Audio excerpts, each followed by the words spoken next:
सरकारकडे आमच्या संवैधानिक मागण्या आहे. हलबा समाज हा आज 1980 पासून आपल्या न्याय हक्कासाठी लढून राहिलेला आहे.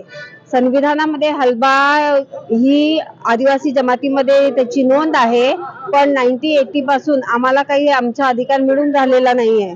2013 मध्ये जेव्हा हलबा समाजाने एक मोठी परिषद घेतली होती बचत भवन मध्ये, त्यावेळी देवेंद्र फडणवीस साहेब हे आले होते आणि त्यांनी आम्हाला आश्वासन दिलं होतं की जर आमची सरकार, बीजेपीची सरकार जर महाराष्ट्रामध्ये येते तर तुमचा प्रश्न आम्ही 6 महिन्यात सोडून देऊ.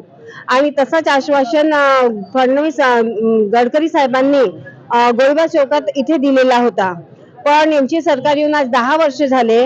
आम्ही आपल्या मागण्या रस्त्यावर येऊन मागत असतो. आम्ही नारे निदर्शने, धरणे, आंदोलन केले आणि 18 डिसेंबरला आम्ही एक मोठा मोर्चा काढला होता 2 लाखाचा. तरी सरकारने आमच्याकडे लक्ष दिलं नाही.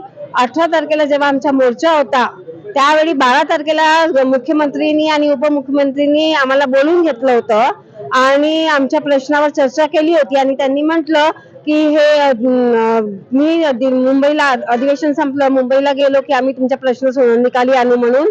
आणि आमचा एक मुद्दा असा होता की परसराम नंदनवरची जी केस होती त्या केसमध्ये सरकार म्हणजे ज्युडिशरीने असा निर्णय दिला होता की हलबा ही जमात आहे आणि कोष्टी हा यांचा व्यवसाय आहे आणि यांना जातीचे दाखले आणि व्हॅलिडिटी दिली पाहिजे. पण फडणवीस साहेबांकडे लॉ अँड ज्युडिशरी डिपार्टमेंट आहे आणि तरी ते आतापर्यंत आमचं म्हणजे जे आम्ही त्यांच्याकडे मांडलं होतं, जे आम्ही न्याय मागायला गेलो होतो, आजही आम्हाला न्याय मिळालेला नाहीये. पुढे इलेक्शन्स आहेत आणि आम्हाला न्याय मिळावा म्हणून राष्ट्रीय अधिकृत समितीच्या माध्यमाने आम्ही नारे निदर्शनाचा कार्यक्रम करून राहिलो. आज आमचे काही लोक मुंबईला आहेत, त्यांना भेटायला गेले आहेत की बा प्रश्नाचा काय उत्तर येते आणि जसे ते उद्या येतील तर आम्हाला माहित होईल की आमच्यासाठी काय निर्णय झाला म्हणून. पण गडकरी साहेब जे आहेत, गडकरी साहेबांना हलबा समाजाची व्यथा माहीत आहे. त्यांनी हलबा समाजावर अन्याय होऊन राहिला हे सुद्धा माहीत आहे.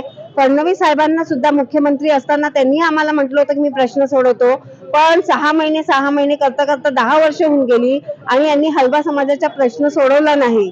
आज आमची जी लोकसंख्या आहे हलबा समाजाची विदर्भामध्ये, त्या लोकसंख्येनुसार 21 विधानसभा क्षेत्रामध्ये आम्ही आमदार निवडून आणू शकतो आणि आम्ही आमदार पाडूही शकतो. ही ताकद आमच्यात आहे. ही एवढं देवेंद्र फडणवीस साहेबांनी समजायचं आहे की एवढी मोठी ताकद हलबा समाजाची आहे. जर त्यांनी आम्हाला न्याय दिला नाही तर आम्ही त्यांना त्यांची जागा दाखवल्याशिवाय राहणार नाही.